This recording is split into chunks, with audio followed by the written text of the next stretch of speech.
বৃন্দাবনে গলায় সিংহা বেজে উঠিল মধুময় বৃন্দাবনে গলায় সিংহা বেজে উঠিল মধুময় বৃন্দাবনে গলায় সিংহা বেজে উঠিল বৃন্দাবনে গলায় সিংহা বেজে উঠিল।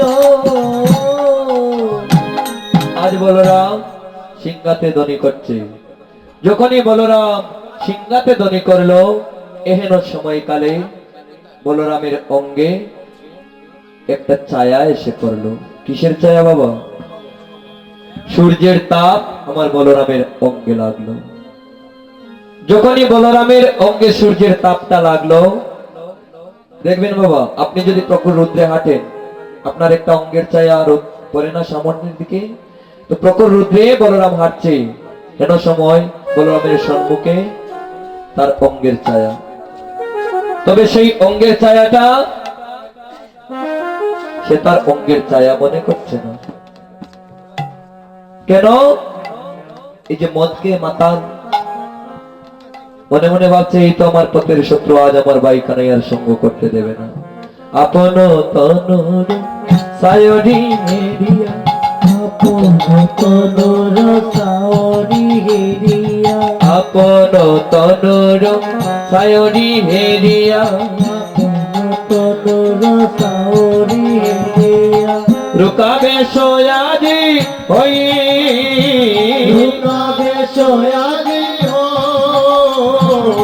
রুকাবে সোয়াজি হই রুকাবে সোয়াজি হই সুর হয় উহু উহু পদ বলিয়া সুর হয় উহু পদ বলিয়া অঙ্গুলি গণ দেই অঙ্গুলি গণ দে অঙ্গুলি গণ দেই অঙ্গুলি গণ দে। বলরাম অঙ্গুলি নির্দেশ করছে, এই পথের বেলায় তুই আমার পথ ছেড়ে দে। পাশে ছিল বাবা গোবর্ধন পর্বত, গোবর্ধন পর্বতে প্রতিধ্বনি হয়ে ফিরছে, তুই আমার পথ ছেড়ে দে। বলরাম বলছে ও তুই আজ আমার ভাই কানাইয়ের সঙ্গ করতে দেবে না। এই শত্রু বলরাম যা বলে, হ্যাঁ গোবর্ধন পর্বতে প্রতিধ্বনি হয়ে বলরামের কারণে সেই আওয়াজটা আবার আসে। বলরাম মনে মনে ভাবছে এই তো আমার শত্রু, হ্যাঁ ভাই কানাইকে নিয়ে আজ গোচারণে যাব না বলে আমার পথ আটকিয়ে দিচ্ছে। বলছে এই বলরাম তো তুতলা ছিল, তুই কে? হ্যাঁ তুই কে? বাবা অঙ্গের ছায়াকে যদি আপনি অঙ্গুলি নির্দেশ করেন আপনার অঙ্গের ছায়া সেই তো অঙ্গুলি নির্দেশ করবে, তাই না? তো বলরাম যা করে অঙ্গের ছায়া ঠিক তাই করে। বলরাম বলছে তুই কে রে? হ্যাঁ গোবর্ধন পর্বতে প্রতিধ্বনি হয়ে পিছে তুই কে? বলরাম মনে মনে হচ্ছে হ্যাঁ তোকে এমন করে তাড়ানো যাবে না, আর তোকে যদি তাড়াতে হয় তোর সাথে যুদ্ধ করতে হবে, তোর সাথে যুদ্ধ না করলে তোকে তাড়ানো যাবে না। এমনি ভাবে বলরাম করে রো পাচনি বকেতে দাবিয়া পাচুনি বকেতে দাবিয়া করে রো পাচনি বকেতে দাবিয়া পাচুনি বকেতে দাবিয়া রাঙা দুলি গায়ে মাকে রাঙা দুলি গায়ে মাকে রাঙা দুলি গায়ে মাকে রাঙা দুলি গায়ে মাকে কাকা কাকা কানাইয়া বলিয়া কানাইয়া বলিয়া কাকা কাকা কানাইয়া বলিয়া কানাইয়া বলিয়া আজ গণ গণ করে ডাকে ঘন ঘন করে ডাকে গণ গণ করে ডাকে ঘন ঘন করে ডাকে আয় রে ও ভাই জীবনে কানাই হায় রে ও জীবনে কানাই ওরে আয় রে ও ভাই জীবন কানাই ওরে আজ আমার বাঁচার উপায় নাই আয় রে ও ভাই জীবন কানাই আজ আমার বাঁচার উপায় নাই আয় রে ও ভাই জীবন ওরে আজ আমার বাঁচার উপায় নাই আয় রে ও ভাই জীবন কানাই আজ আমার বাঁচার উপায় নাই আয় রে ও ভাই জীবন কানাই এই পথের ছায়া তুই কি আমার পথ ছাড়বি না? তুই আমার পথ ছেড়ে দে। কিছুতেই অঙ্গের ছায়া সরছে না, বলছে এই তুই আমাকে চিনিস? বলরাম বলছে বাবা এই পথের বেলায় তুই আমাকে চিনিস? আমি যদি আমার পরিচয় তোকে দেই তুই আর আমার সম্মুখে থাকতে পারবি না, তুই দূরে পলায়ন করবি, আমার পরিচয় শুনবি। এই বলে বলরাম বাবা বেশি বিগুর হয়ে পরিচয় দিচ্ছে বাবা আমি কানাই ভাইয়া ওরে বলাই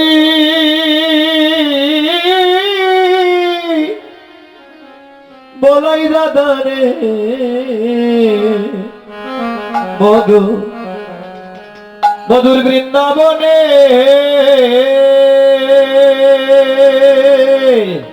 হয় আমি কানাই ভাইয়া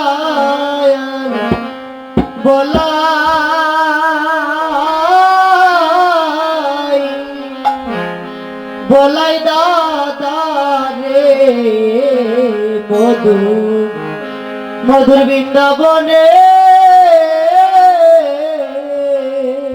ওই আমি কানাই ভাইয়া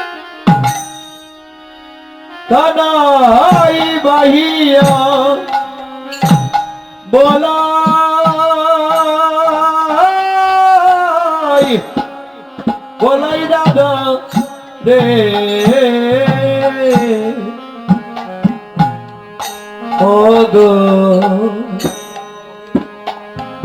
মধু বৃন্দাবনে হয় আমি কানাই ভাইয়া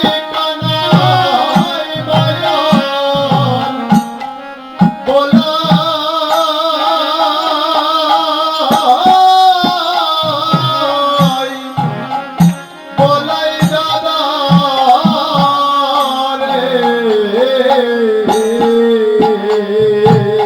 বলাই দাদা রে মধু বৃন্দাবনে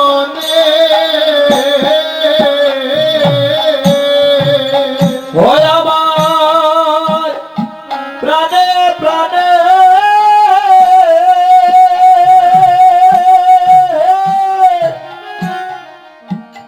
আছে বাধা বাধারে হে হয় আমার প্রাণে প্রাণে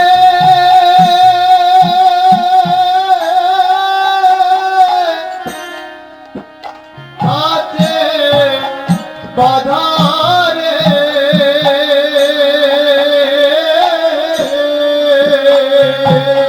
ও হয় আমার প্রাণে প্রাণে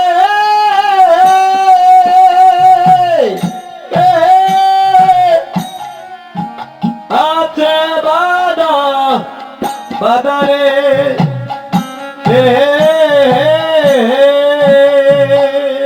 ওরে আমার প্রাণে প্রাণে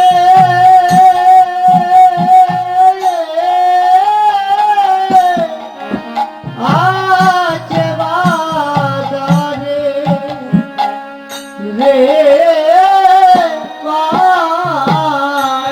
ওই আমি কানাই ভাইয়ার বলাই দাদা রে মধু বৃন্দাবনে ওই আমি কানাই ভাইয়া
বলরাম পরিচয় দিচ্ছে বাবা, আমরা যদি দূর কোথাও গিয়ে বিপদে পড়ে যাই বাবা, আমরাও একটা পরিচয় দেই।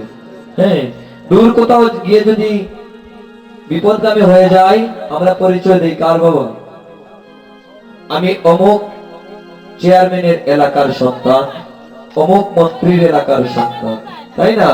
কিন্তু বলরাম আজ বিপদগামী হয়েছে, বিপদে পড়ে একটা পরিচয় দিচ্ছে, এই পথের বালাই তুই জানিস আমি কে?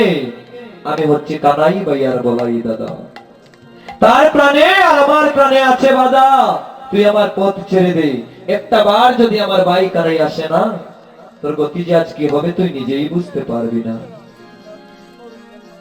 অন্তর্যামী ভগবান আমার, ভগবান আমার মায়ের কুলে বসে কিন নমনী সেবা করছে। অন্তর্যামী বাবা অন্তরের কবর জানে। ভগবান মায়ের কুলে বসে নয়ন জলে ভাসছে, মা যশোদাকে বুঝতে দিচ্ছে না। ভাই দাদা বলরাম আমাকে নিয়ে গোচারণে যাবার জন্য নিজের অঙ্গের ছায়াকে বলরাম চিনতে পারছে না, নিজের অঙ্গের ছায়াকে শত্রু মনে করছে। তাই বলরাম নিজের অঙ্গের ছায়াকে শত্রু মনে করছে। ভগবান মনে মনে ভাবছে, দাদা আমি তোমার কাছে যুগে যুগে ঋণী দাদা। সত্য যুগে ছিলাম আমি সত্যনারায়ণ, অনন্ত নাগ হয়ে তুমি করতে আমার মস্তকের উপরে ধারণ। ভগবান মায়ের কুলে বসে মনে মনে ভাবছে, দাদা আমি তোমার কাছে যুগে যুগে ঋণী। সত্য যুগে আমি ছিলাম সত্য নারায়ণ, তুমি ছিলে অনন্ত নাগ। অনন্ত নাগ হয়ে আমার মস্তকের উপরে তুমি ছায়া রূপ ধারণ করে থাকতে।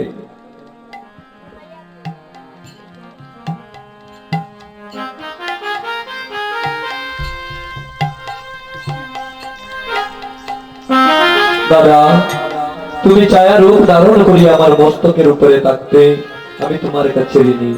শুধু তাই নয়, আসলো ত্রেতা যুগ। ত্রেতা যুগে আমি ছিলাম রামচন্দ্র, তুমি ছিলে রাহামনুজ লক্ষণ। পিতৃসত্য পালনের জন্য 14 বৎসরের বনবাস ছিল আমার, 14 বৎসরের বনবাস ছিল আমার। দাদা তুমি আমার সঙ্গে গিয়েছিলে কেন? আমার দাদা থাকবে বনে বনে, আমার ভাই থাকবে বনে বনে, আর আমি থাকবো রাজপ্রাসাদে, এ কেমন করে হয়? আমার দাদা থাকবে বনে বনে আর আমি থাকবো রাজপ্রাসাদে, হতে পারে না। তুমি লক্ষণে ছোট ভাই আমার সঙ্গে গিয়েছিলে। শুধু তাই নয়, লঙ্কা রাজা রাবণ যেদিন সীতাকে হরণ করে নিল, সীতাকে উদ্ধার করার কথা ছিল কার বাবা? রামচন্দ্রের সহধর্মিণী হচ্ছেন সীতা। রামচন্দ্রই সীতাকে উদ্ধার করার কথা ছিল। সেই সীতা উদ্ধার করতে গিয়ে লক্ষণ মরতে বসলো। শক্তিশালী